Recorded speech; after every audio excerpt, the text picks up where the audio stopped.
자, 마감 전략 2부 출발합니다. 일단 시장부터 짚고 넘어가야겠죠. 외국인 거래 비중이 15개월 만에 최저치를 기록했다라고 합니다. 개인의 비중이 더 커지다 보니까 외국인들이 나설 자리가 없어진 것도 있고요. 지금 외국인들뿐만 아니라 지금 개인들이 그동안 2차 전지라든지 초전도체 같은 테마에 강하게 수급을 밀어 넣었었기 때문에 이쪽 섹터가 흔들리게 된다라면 지수는 성장할 수 있는 동력을 잃게 될 것이다라고 전문가들은 분석하고 있습니다. 오늘도 코스피 코스닥에서 그리고 선물 시장까지 외국인들 매도세가 거세게 확대되고 있는 상황이고요. 코스피 현재 0.8%대 떨어진 2,568선 지나가고 있고 탄력도 계속 좀 더 둔화되고 있습니다. 자, 코스닥은 오늘 장중에 900포인트를 이탈했는데 지금 낙폭을 가파르게 줄여가면서 900선 위로 올라온 모습 901선 지나가고 있다는 거 확인해 보실 수가 있겠습니다.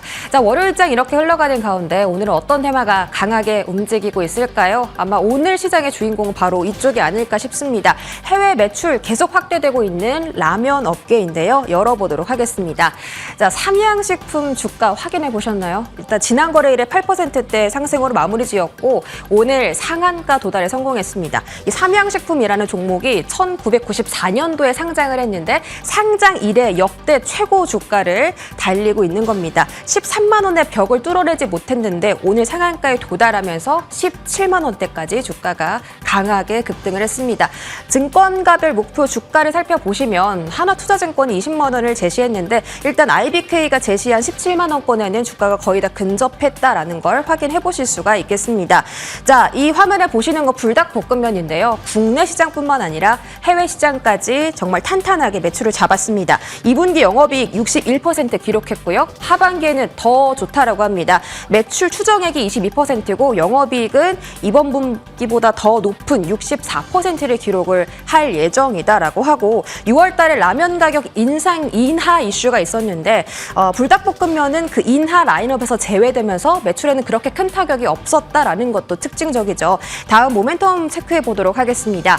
자, 삼양식품의 하반기 모멘텀 캐파가 증설될 것이다라는 건데 수요가 확정적이어야만 보통은 공장을 증설하게 되죠.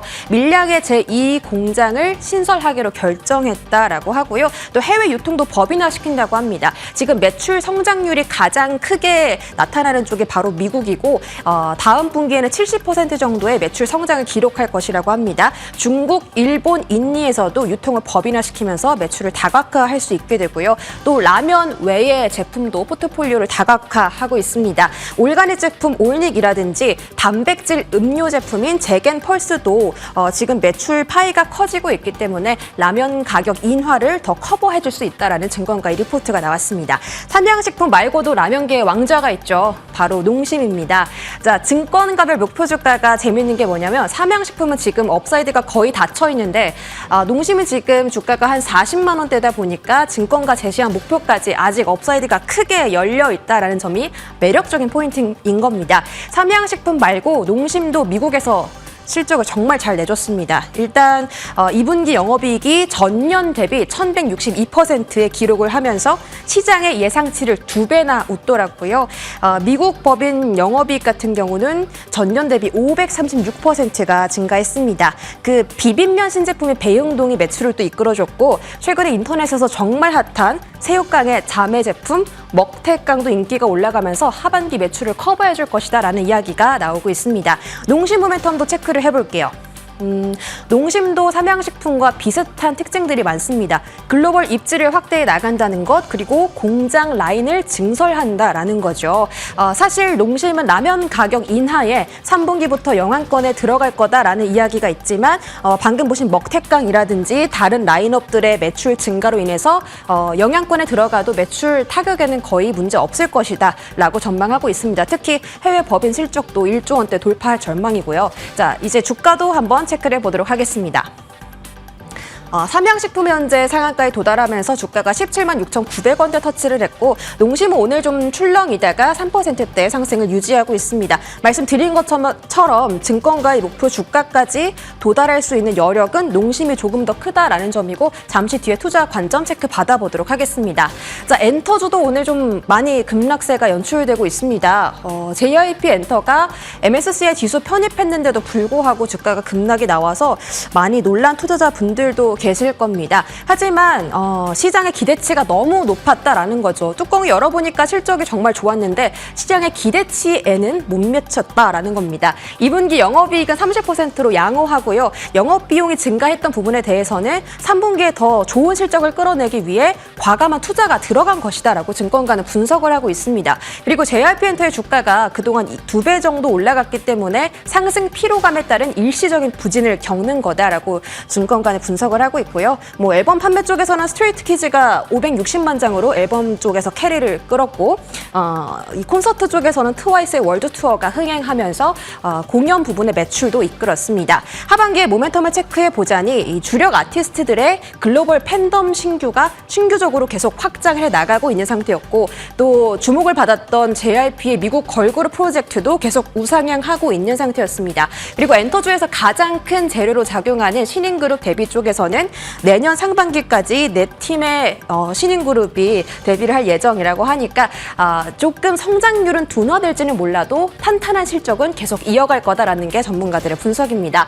자, YG엔터 이 사진을 보시면 블랙핑크가 이번에 미국의 매트라이프 스타디움에서 공연을 했던 사진인데 이 매트라이프 스타디움의 규모가 10만 명 정도라고 합니다. 그런데 이틀 동안의 공연을 전부 다 매진을 시켰습니다. 그래서 이 콘서트 레버리지 효과로 매출이 더 증가할 거다라는 그런 이야기가 있고요. 또 콘서트장에 갔더니 한켠에서 블랙핑크의 MD 상품을 팔고 있었는데 MD 상품 중에서 이 블랙핑크 에디션 자전거를 판매했다라고 합니다. 이 자전거 한 대의 가격이 467만 원이었는데 이 자전거까지 전부 완판시킬 정도로 인기가 대단했다라고 하고요. YG 엔터테인먼트의 영업이익도 전년비 209% 증가하면서 역시나 탄탄한 매출을 이끌어 갔습니다. 하반기 모멘텀 체크해 보자면 베이비몬스터가 이제 9월에 데뷔할 예정인데 아무래도 유튜브에서 먼저 좀 선공개를 했다 보니까 초동에 대한 이 동력이 정말 강할 거다라고 예상을 하고 있고요.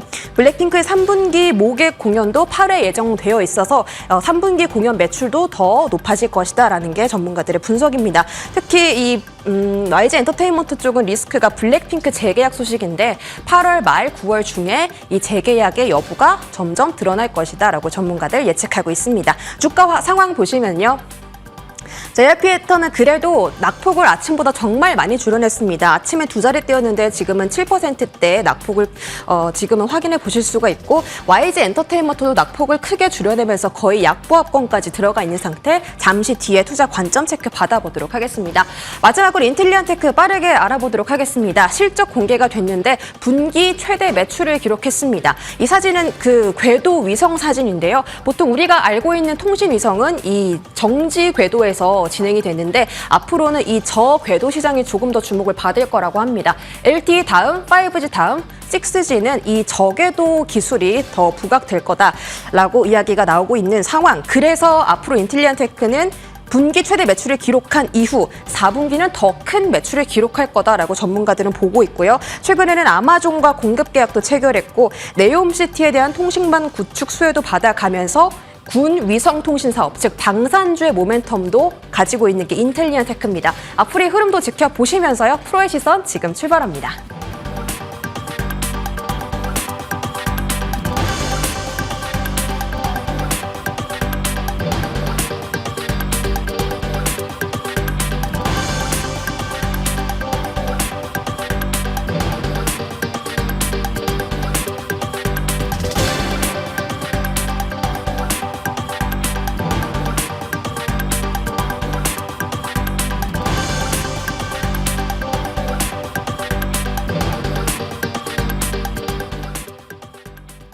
네, 브리핑 잘 들었습니다. 오늘 하루 동안에 움직였던 이런 섹터와 종목들의 흐름까지 한눈에 좀 알아볼 수 있었는데요. 지수가 낙폭을 살짝 더 줄이면서 그래도 조금은 마감에 있어서 안도를 한 분위기지만 전체적으로 봤을 때 오늘 분위기가 상당히 좋지가 못했습니다. 어디서 이유를 찾아야 하는지, 오늘 움직인 종목들 안에서는 그 답이 있는지 두 프로들과 함께 이야기 나눠보겠습니다. 정태근 알파프로 투자전략팀장, 차영주 MTN 전문위원 모셨습니다.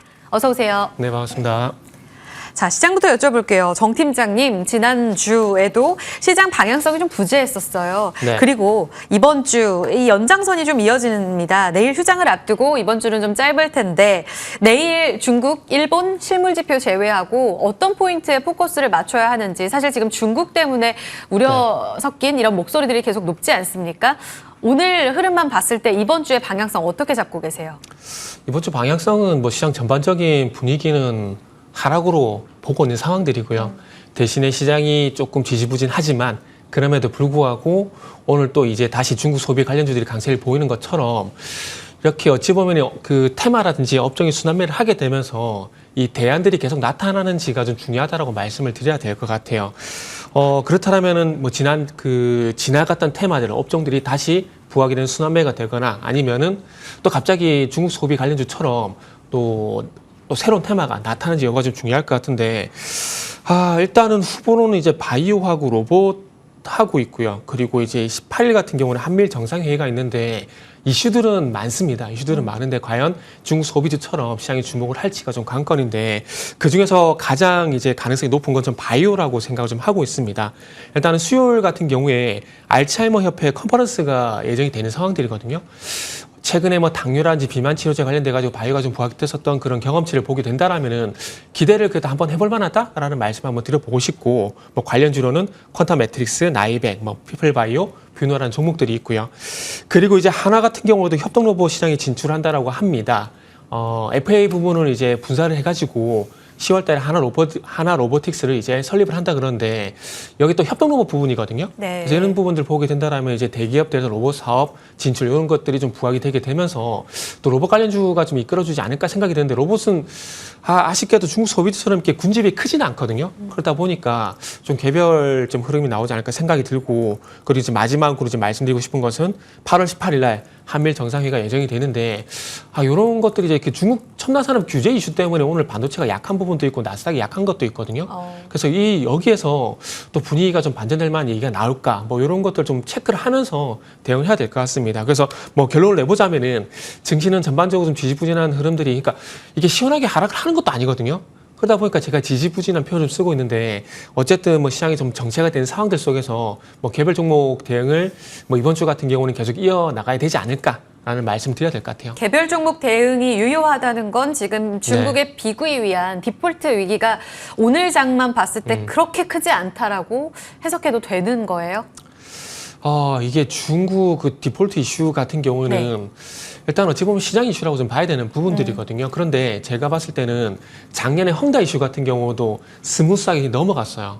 그러다 보니까 지금도 이제 벽개원 같은 경우도 그런 식으로 좀 넘어가지 않을까라고 좀 생각이 좀 드는 상황이거든요. 그러다 보니까 일단은 말씀하신 건 체크는 해야 되겠지만은 뭐 아직 영향을 주지 않고 있는 상황들이기 때문에 조금 이제 이슈의 우선순위에 밀렸다라고 봐도 되지 않을까라는 말씀드리고 싶어요. 알겠습니다. 정부 지원이 나올지를 유심히 봐야겠네요. 그러면 이번엔 차 의원님, 코스피 유가증권 시장에서 외국인들의 거래 비중이 지금 15개월 내 최저치까지 떨어졌다고 합니다. 외국인들이 우리 시장에 돌아와야 또 주도주가 오지 않을까 기대하시는 분들도 많잖아요. 오늘도 시장 놓고 보면 한때 7월에 굉장히 잘 올라갔던 거래 대금에 상당히 못 미치는 이런 흐름들을 나타내고 있습니다. 이 개인 수급으로 대변되는 단기 자금 때문이에요. 이 이유와 영향은 어떻게 볼까요? 일단 국내외적으로 이벤트 드리븐이 끝나가는 상황이다라는 점이 가장 중요할 것 같습니다. 미국도 그렇고 우리나라 같은 경우도, 우리나라 이제 내일이 지나면 이제 2분기 실적이 끝나는 거죠. 예. 미국은 이제 엔비디아가 이제 금요일날 남아 있긴 합니다만 일단 이벤트가 끝나간, 그리고 상반기 때 워낙 강했었기 때문에 이런 걸 보셔야 돼요. 항상 뭐 실적 발표 이후엔 다른 걸 보는 거 아니야라는 측면도 보시긴 하셔야 되지만 상반기 때 미국과 국내 시장이 워낙 강했었던 상황에서 좀가 쉬어가줘야 되는 상황에서 지금 이제 그 실적 이후에 변곡점들이 좀 나타나고 있다라고 봐야 되겠죠. 미국 같은 경우도 지금 뚜렷하게 방향을 못 잡고 있는 상황이고, 그러다 보니까 투자자들이 좀 쉬어가는 분위기, 더군다나 이제 주요 메이저인 펀드 매니저들이 아직 이제 휴가철이다라는 거, 이런 것까지 복합적으로 감안해야 되기 때문에 이번 주까지는 아무래도 방향성을 잡기는 좀 어려울 것 같아요.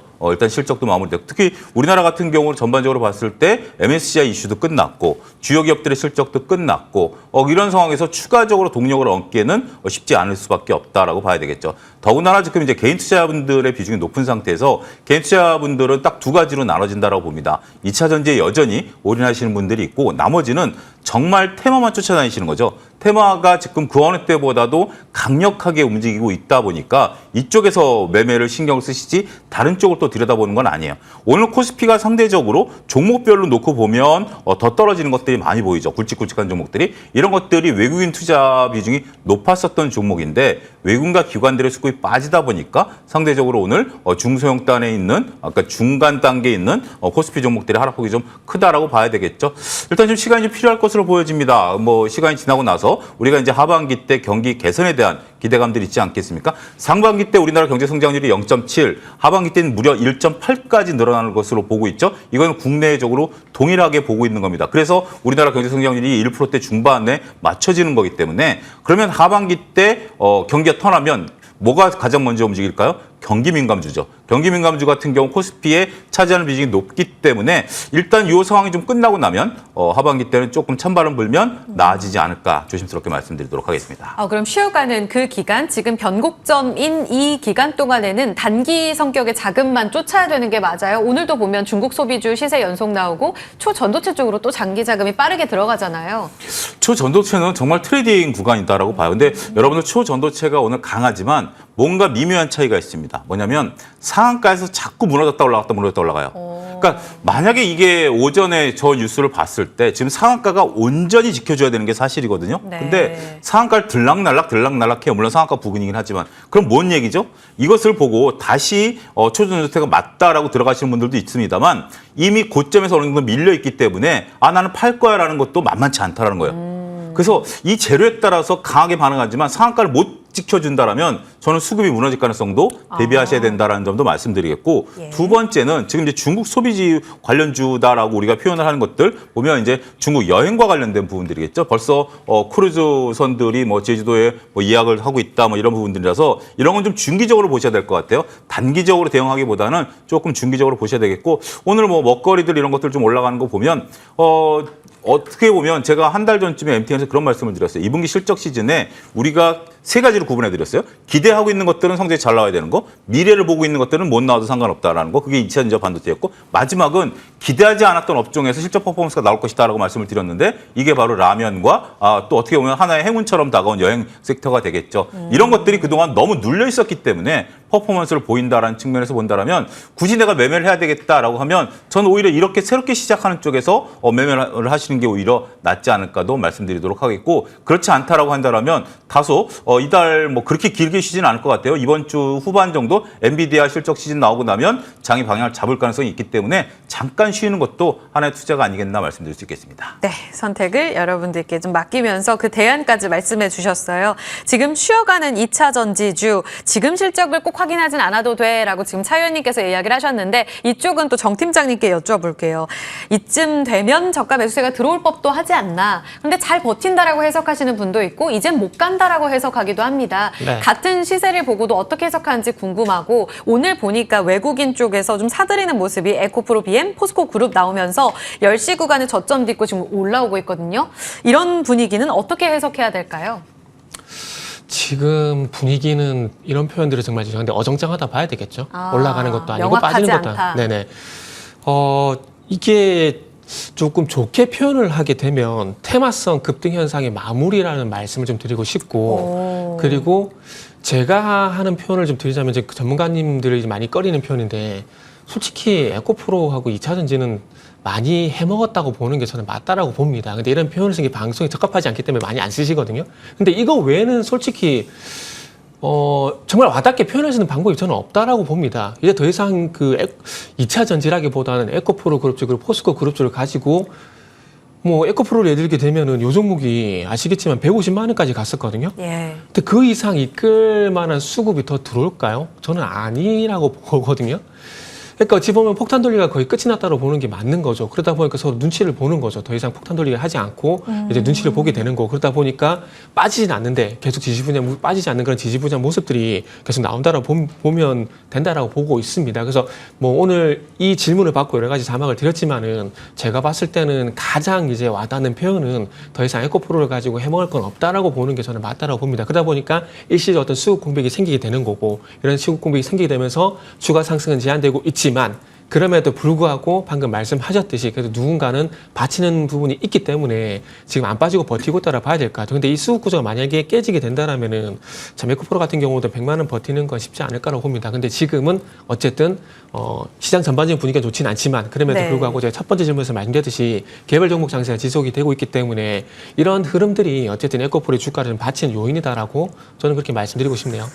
에코프로가 오늘 110만 원을 지키기는 하는데 이제 더 이상 추가로 이끌 재료가 부족하다. 그러니까 시장은 뉴페를 늘 원한다. 이런 이야기를 정 팀장님이 하시잖아요. 그런 흐름들 안에서 해석을 주셨어요. 그럼 차 의원님 특징주로 넘어가서 봤을 때 공교롭게도 MSCI 이슈 1달러 그러니까 이벤트 끝났다라는 말씀의 연속성으로 봤을 때 에코프로와 JYP 엔터테인먼트가 오늘 다 같이 좀 빠진단 말이죠. 이 흐름은 이벤트의 셀 온으로 계속 해석하는 게 맞아요?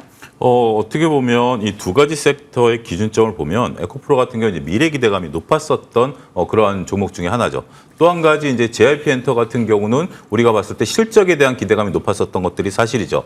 그런 상태인데 JYP 엔터 같은 경우 실적에 있어서 약간 좀 변동성이 있는 부분들도 있었고 어찌됐든 지금 이제 이벤트라는 것이 이게 우리가 보통 여러분들 이렇게 보셔도 MSCI 지수 편입 문제를 가지고 한 달 넘게 거론된 적이 제가 이제 방송하는 과정에 있어서 별로 그렇게 많지는 않았었던 것 같아요. 보통 이제 MSCI 지수에 들어간다라고 하면 한 일주일 전에 잠깐 거론이 된다라든지 몇몇 거론이 되는 건데 한 달 내내 MSCI 지수 얘기를 했어요. 그렇다면 이미 MSCI 지수와 관련된 수급들은 충분히 들어와 있다라고 봐야 되겠죠. 그런 관점에서 본다라면 이제 이벤트가 끝났으니까 다른 동력이 필요하다라고 봐야 될 것 같아요. 네. MSCI 지수로 해서 새로 수급이 들어온다? 이건 이미 들어와 있다라고 미루어 짐작할 수밖에 없는 것들이고 새로운 동력이 나타날 때까지는 지금 쉽게 이것을 가지고 보기에는 물론 이제 31일 부근에 또 수급이 들어올 수도 있긴 하겠죠. 지금은 조금 차분히 지켜봐야 되지 않을까 싶습니다. 네, 알겠습니다. 다음은 아까 차 의원님께서 이야기하셨던 삼양식품도 이어서 여쭤볼게요. 상한가 갈 일인가? 어떻게 해석하세요? 오늘 시장의 분위기 안에서 갈 곳이 없는 자금이 쏠린 거예요? 아니면 그만한 실적이었다, 수출 모멘텀 다시 재평가다 이렇게 보세요? 제가 이런 질문 드릴게요. 어이즈 앵커께서 이제 지금 이제 집에 들어가셔서 저녁 때 이제 잠깐 좀 쉬고 있는데 뒤에서 누가 라면 끓이는 냄새가 나면 어떻게 되죠? 동요되고 못 바로 참죠. 끓이죠. 못 참죠. 네. 이게 우리가 가장 무서운 게 아는 맛이다라는 거죠. 이제 이런 것들이 글로벌화 됐다라고 저는 이제 표현드리고 싶어요. 뭐냐면 우리가 이제 라면에 대해서 우리가 한국 사람들이 한국 라면에 대해서 뭐 모르시는 분들이 없죠. 네네. 그리고 이제 미국 같은 경우는 그 전에 한국 라면보다 이제 일본 라면이라든지 중국 라면이라든지 다양한 뭐 베트남 라면 이런 것들이 경쟁을 했는데 이제 한국 라면에 대해서 오롯이 빠져들기 시작했다라는 거죠. 그 냄새 우리가 이제 표현하는 이런 거기 때문에 이렇게 매출이 늘어나는 거죠. 특히 이제 삼양식품 같은 경우 미국에서 전체 매출의 60%를 달성했어요. 그리고 우리 영업이익의 절반을 달성했어요. 근데 문제는 뭐냐면 이게 지금 시작을 하는 거죠. 우리는 일단 멈춰 있는 상태고 단가 인하 압력을 받는 부분들 때문에 주가가 충분히 조정을 받았다라면 이제부터 미국 사람이 라면을 먹기 시작한다? 저는 이런 표현 드리고 싶어요. 과거 우리가 20년 전에 그런 농담을 했죠. 중국 시장이 열렸을 때 중국 사람들한테 이쑤시개 하나만 팔아도 몇 개를 파냐라는 농담을 했었던 것처럼 이제 미국 사람들한테 우리가 불닭 시리즈를 팔기 시작하면 몇 개를 팔까? 지금 삼양식품 기준으로 10억 개가 넘게 지금 팔리고 있거든요. 이게 이제 커지기 시작한다라면 저는 오늘 상한가가 그렇게 꼭 물론 상한가라는 걸 쫓아가시라는 말씀이 아니라 그렇게 부담스러워 보이지는 않습니다. 충분히 가능성 있고 이런 것들에 대한 이제 퍼포먼스가 보여지기 시작했고 그들이 이제 먹는 하나의 식품이 됐다라고 본다라면 저는 이쪽에 대한 관심 필요하지 않을까 싶습니다. 추가적으로 간다. 그렇습니다. 이제 뭐 정리할게요. 추경 매수는 아니지만 전 네. 중장기적으로 삼양식품이 좀 되면 이제 농심을 보시는 분들이 있는데 농심이 갖고 있는 그 신라면에 대한 브랜드가 네. 조금 안정적이긴 하지만 좀 노화되어 있고 네. 이 삼양식품 같은 경우 불닭을 시리즈로 만들기 때문에 신상 나오면 어떠죠? 드셔보셔야죠. 이런 개념으로 본다면 조금 네. 그 차이점을 이해하실 수 있지 않을까 말씀드릴 수 있겠습니다. 원조보다 불닭으로 알겠습니다. 롯데 관광개발도 오늘 추가적인 시세가 나오면서 거의 직전 고점 터치가 됐습니다. 이 종목은 저희가 지난주 6호 관광 이제 열린다라는 이슈로 이야기를 할 때 정 팀장님의 탑픽이기도 했어요. 네. 지금 사실상 말씀하셨던 목표가 14,500원은 넘어섰고 네. 오늘 장중에 15,000원을 뚫었거든요. TP를 더 상향 조정해도 될 만한 재료로 보시는지 한중 크루즈선 재개되면서 제주도로 정말 많이 온다고 하던데요. 어떻게 보세요? 일단은 뭐 종목에 대한 결론부터 말씀드리면 일단 홀딩을 하는 게 맞다라고 보고요. 네. 일단 단기간에 수급 쏠림에 의해서 그러니까 방금 말씀하셨듯이 중국 이슈가 있긴 하지만 차트적으로 보게 되면은 최근에 거래량 상당히 많이 유입이 되고 있거든요. 뭐 수급에서 일단 올라간다고 보시면 될 것 같습니다. 그래서 단기 쏠림 현상이 이 종목도 지금 이제 나오고 있다고 보시면 될 거기 때문에 그 수급 현상이 조금 정체가 나오기 전까지는 일단 가져가는 게 맞다라고 생각을 좀 하고 있습니다.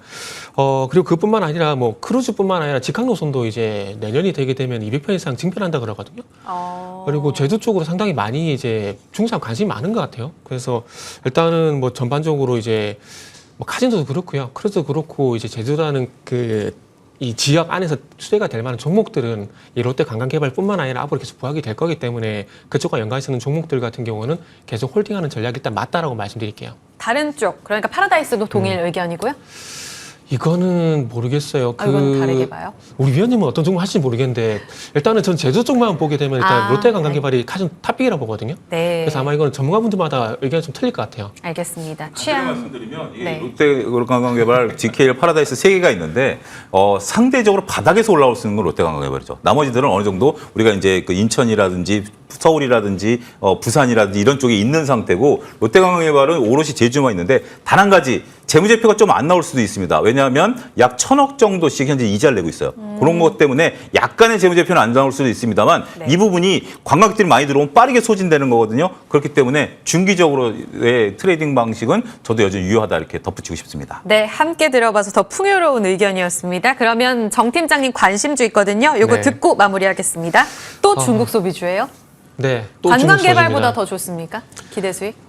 일단은 하나만 놔둬도 없잖아요. 제2, 제3을 계속 찾아야 되잖아요. 그래서 그런 관점에서 호텔 신라를 일단 말씀을 좀 드릴 건데 일단 조금 전에 이제 말씀하셨듯이 중국 상하이발 크루즈선이 이제 제주 기항을 신청한 게 53척이고 이게 내년 3월달까지는 이제 다 마감이 됐다 그러더라고요. 그리고 그뿐만 아니라 조금 전에 말씀드렸듯이 이제 중국에서 그러니까 베이징이라든지 상하이라든지 선양에서 오는 제주 직항 노선이 내년이 되게 되면 또 200편 이상 늘어난다고 합니다.